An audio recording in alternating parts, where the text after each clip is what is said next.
Kalu inna lillahi wa inna ilaihi raji'una. Kotu ta yanke wa Malam Tarayyum wani mummunan hukunci bisa zargin sa gabatanci ga fiyayyen halitta Annabi Muhammadu sallallahu alaihi wasallama. Hakan ta faru ne dalilin yadda rikici ya barke na addini tsakanin malaman addinin musulunci a jihar Kano, inda ake zargin sa da furta wasu kalamai wanda ba su dace ga fiyayyen halitta Annabi Muhammadu sallallahu alaihi wasallama ba, a daidai lokacin da yake jingina wasu sabai da kalmar kwarkwata. Sai dai fa bai kira sunan fiyayyen halitta Annabi Muhammadu sallallahu alaihi wasallama ba. Ku dai ku biyo mu domin ganin cikakken wannan bidiyo da kuma yadda ta kaya. Daga bisani malaman addinin musulunci sun fara korafe-korafe inda al'umma suka fito suka bayyana cewa za su kai masa farmaki tare da kuma kone masallacinsa. Daga bisani shari'a commission sun gayyaci malamin addinin musulunci Malam Tarayyum da suka ce zo ya bayyana dalilin da yasa yake jingina waɗannan kalamai ga fiyayyen halitta Annabi Muhammadu sallallahu alaihi wasallama, domin ko korafe na malaman Tijjaniya da ɗariƙa yayi yawa. Wannan dalili yasa shari'a commission suka gayyace shi domin ya kare kansa, inda daga bisani aka zauna aka tattauna yayi cikakken bayani. A cikin faifan bidiyonsa ya bayyana cewa ya yi bayani ne tare da jingina wasu daga cikin sabbai akan zamanin sabbai akwai kwarkwata. Haka zalika ya bayyana cewa sabbai suna samun kwarkwata ne ba wai don dauda ba, a face dai yawan gashin su, ba kuma ya jingina kalmar da fiyayyen halitta Annabi Muhammadu sallallahu alaihi wasallama bane ba. Daga bisani dai a shari'a commission sai aka zo aka fara tattauna wasu daga cikin malaman addinin musulunci da suka kai kara. Aka ce to sai Malam Lawan Tarayyum din ya bayyana cewa wai kafin ma a je ga ko ina, shin an saurari bidiyon gabaki ɗaya da ake tuhumar sa akan cewa ya furta kalamai tare da jingina wa fiyayyen halitta Annabi Muhammadu sallallahu alaihi wasallama kwarkwata. Sai dai fa daga bisani sai aka yi playin wannan bidiyo na Malam Lawan Tarayyum din, inda kowa ya saurara aka samar da matsaya tare da tabbatar da abin da ya faru a yanzu. A cikin wani bidiyo da muke dauke da shi a yanzu, wasu daga cikin malaman addinin musulunci kamar irin su Sheikh Nura Khalid sun bayyana cewa Malam Lawan Tarayyum din abin da ya yi mummunan laifi ne, haka zalika ya cancanci a yanke masa hukunci. Sannan sun yi misali da bayyana cewa shin ko dan adam ma wanda yake da tsafta ai ba za ka jingina shi da kwarkwata ba, baranta ne Annabi Muhammadu sallallahu alaihi wasallama. Kamar yadda za mu sako muku bidiyon wasu daga cikin malaman addinin musulunci, inda wasu suke bayyana cewa da haihuwar wato Malam Lawan Tarayyum din ma kara barinsa, domin ko ya kasance ɗaya daga cikin wanda suke tsaurara kalamai akan fiyayyen halitta Annabi Muhammad sallallahu alaihi wasallama. Tuni dai al'ummar gari suka fasata, haka zalika kafafen sada zamanta suka ɗauki zafi. Haka zalika hukumar 'yan sandan jihar Kano karkashin CP Ibrahim Adam Bakori sun gayyaci wato Malam Lawan Tarayyum din domin ya zo ya kare kansa tare da gargadi da kuma jan kunne da kuma sanin irin kalaman da za a bayyana a daidai lokacin da ake yada fatawa ta addinin musulunci, domin ko shi addinin musulunci abu ne dan sauki. Haka zalika su waɗannan malamai gabaɗaya sun kasance malaman addinin musulunci da wannan rikici ke barkewa, inda al'ummar jihar Kano suka yi yunkurin kone masa masallaci tare da kai masa wani mummunan farmaki. Yanzu za mu fara sako muku cikakken bidiyon ɗaya daga cikin malaman addinin musulunci Sheikh Nura Khalid na irin tir da kuma Allah wade da misalan da ya akan wato Malam Lawan Tarayyum din bai kamata ya ɗauko maganar kwarkwata ya jingina ta gafiyayyen halitta Annabi Muhammadu sallallahu alaihi wasallama ba. Kafin mu kai ga sako muku cikakken wannan bidiyo, muna buƙatar idan wannan shine farkon zuwan ku wadanda wasu dangwala mana subscribe ba, ku daure ku dangwala mana subscribe kamar haka da mu ta karar sanarwa, domin ku hakan shine ke bamu damar sanar da ku da zarar mun ɗora sababbin bidiyo a wannan ce ta albarka mai suna fuskar arewa. Bayan kun kalla wannan bidiyo ku daure ku sharing ɗinsa domin yan uwa da abokan arziki su amfana. Daga bisani sai kuma na comment a sashen mu na comment don mu tabbatar da ra'ayinku. Ga dai cikakken wannan bidiyo kai tsaye ku kalla. Maganar kwarkwata suka ce wa yana da kwarkwata. Mutane suna so su ci mutuncin mai daraja wanda babu kamansa a duniyan nan, sai suka rasa kofar da za su fito, sai suka biyo ta maganar kwarkwata suka ce wa yana da kwarkwata. Mutum ne aka ce masa, aka ce da kai wato idan ya wuce ta nan za mu ji ƙanshin jikin shi saboda tsabar tsafta da sanya turare. Ina jin akwai ruwayar haka ko? Sai wani ya zo ya ce maka an zauna ga mutane uku, sai aka ce maka an ga kwarkwata a nan, shi kuma yana zauna a wajen. Yanzu za ka fara tunanin ko wannan mutumin wanda yake kanshi shi za ka fara tunanin yana da kwarkwata, ko wanda yake ƙari? Mai ƙari za ka fara tunanin yana da kwarkwata. Kwarkwata alama ce ta me? ta ƙazanta, kuma wallahi na rantse maka da Allah ba malamin da zai iya zaunawa ya tara mutane ya ce babansa na da ƙwarƙwata. Babu, wallahi ba zai faɗa ba, ko da yana da shi, kuma ma yana da shi ɗin. Haka suke gallan manzan Allah fa, in za su yi magana ma sai su ce da shi bi abi anta wa ummi ya rasulallah.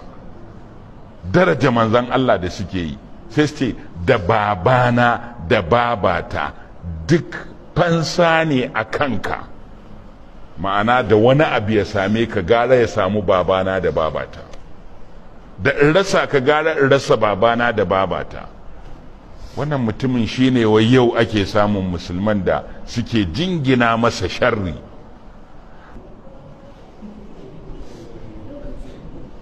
To ai dole ku ce lokaci ya idan na fara abin nan. So idan Allah tabaraka wa ta'ala ya kai mu gobe a rana ita yau za mu da'awa kamar wayar da kan mutane ne, to kaga kowa da irin salon shi, to kamar salon da to da shi kuma duk da haka mun ba shahara cewa dole a rika kallon ana tsara na duba bakin gatari, a rika yin abubuwa da su kawo zaman lafiya da tashi hankali. To shi ma mun dan gwada mashi, to shi kuma ya fahimta da abin da muka gaya mashi. Amma wasu za su ce rundunar 'yan sanda shiga ta gayyato malamin nan Malam Turaim kamar ana nema takaita masa to wanzar da ilimin da yake son da shi yake da shi ya yada. A to aka mu kira shi dama shari'a commission ma ta kira shi. Shari'a commission ta Kano ta kirawo shi kuma sun zauna. So da suka zauna ne, to bayan ya gama kuma ya zo wurin mu.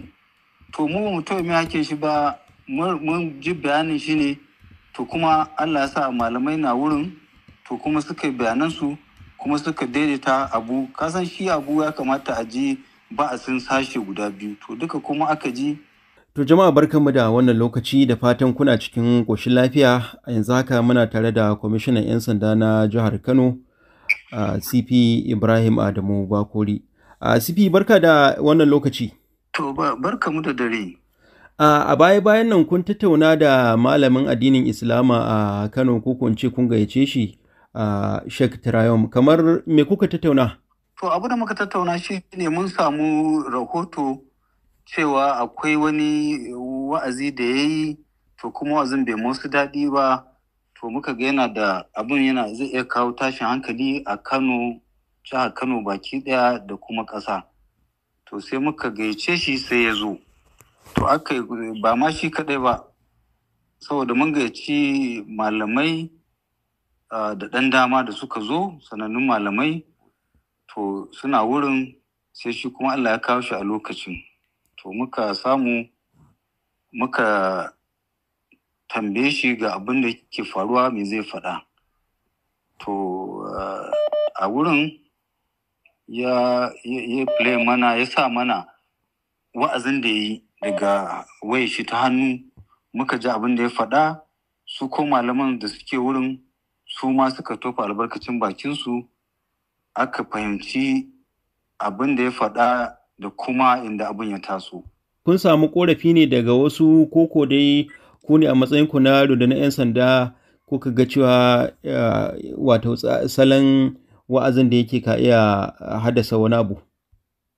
A gasa a wannan zamani yawanci mukan samu bayanai na sirri daga su jami'anmu da suke mana bincike na sirri, sukan gaya mana abin da ke faruwa a cikin gari da kuma ƙasa. Sannan kuma ka diba social media da yawa, an ta rubuce-rubuce na dandalin sadarwa, ana ta rubuce-rubuce na ɓatanci da kuma na tada hankali. To wannan shi ya jawo hankalinmu, muka ce to ya kamata mu kira shi. To bayan mun kira shi kuma daga baya ko mun samu lata da wani ya rubuto cewa kuma suna ƙorafi a kan shi. To kamar shi malamin ya amince a ƙarshe zai sauya tsarin wa'azinsa, koko wato da'awar da yake misali? To shi abin da yake magana shine da'awar da yake da wa'azin da ya yi bai saba ba da kan wa'azi da yake na musulunci, kuma shi a cewar shi wani ya faɗi maganan, shi kuma gyara ya yi ya ƙara ba da haske kan maganan, kan hadisin da wani malami ya kawo. To kuma a wurin tunda akwai malamai da dama a wurin, su ma suka tufa albarkacin bakinsu. Ya nuna cewa kenan zai ci gaba da abin da yake misali inda har an samu irin abu mai sarƙaƙi haka zai ci gaba da irin wannan fassarar da ba da bayanai ko da ya? To shi ka san da'awa kamar wayar da kan mutane ne. To kaga kowa da irin salon shi. To kamar salon da to da shi kuma duk da haka mun ba shawara cewa dole a rika kallon ana duba bakin gatari, a rika yin abubuwa da su kawo zaman lafiya da tashi hankali. To shi ma mun dan gwada mashi, to shi kuma ya fahimta da abin da muka gaya mashi. Me wannan ke nunawa ne ga kokarin da ake ne na samar da zaman lafiya a Kano da ma dai arewacin Najeriya gaba daya? To ai zaman lafiya ya samu, saboda an ka kalla shine mun yi wannan tattauna da shi a ranar Alhamis da yamma. To kuma a jiya Juma'a ana zaton za a zo a yi tashin hankali a masallacin da yake limanci, ɗaya na Triumph, ɗaya kuma na Bacirawa, rijiyar lemu. To duka an yi sallar Juma'a lafiya kuma an gama lafiya kuma babu wani tashin hankali. Kuma in ka je lokacin duka dai ba mu yi guya ƙasa ba, mun tura jami'an mu na tsaro duka ko ina daga masallatan da din da ya kamata mu yi da kuma cikin gari, ko muna ta jin bayanai na sirri suna zo mana. To abinda muke ji da yanzu babu wani abu na tashin hankali a ta wannan fannin a Kano. Amma wasu za su ce rundunar 'yan sanda shiga ta gayyato malamin nan Malam Turayen kamar ana nema takaita masa ta wanzar da ilimin da yake da shi ya yada. To aka mu kira shi, dama shari'a commission ma ta kira shi. Shari'a commission ta Kano ta kirawo shi kuma sun zauna. So da suka zauna ne, to bayan ya gama kuma ya zo wurin mu. To mu taɓa mai hakin shi ba, mun ji bayanin shi ne. To kuma Allah ya sa malamai na wurin, to kuma suka yi bayanansu kuma suka daidaita abu. Kasan shi abu ya kamata a ji ba a sun sashe guda biyu. To duka kuma aka ji kuma aka ba shawarwari da za a samu. Abu da muke so shine a daidaita abu, a tattauna shi kuma a samu zaman lafiya.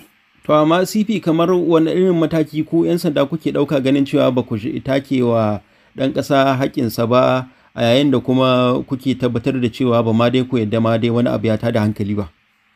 To abin da muke shi gaban da ya faɗa maka shine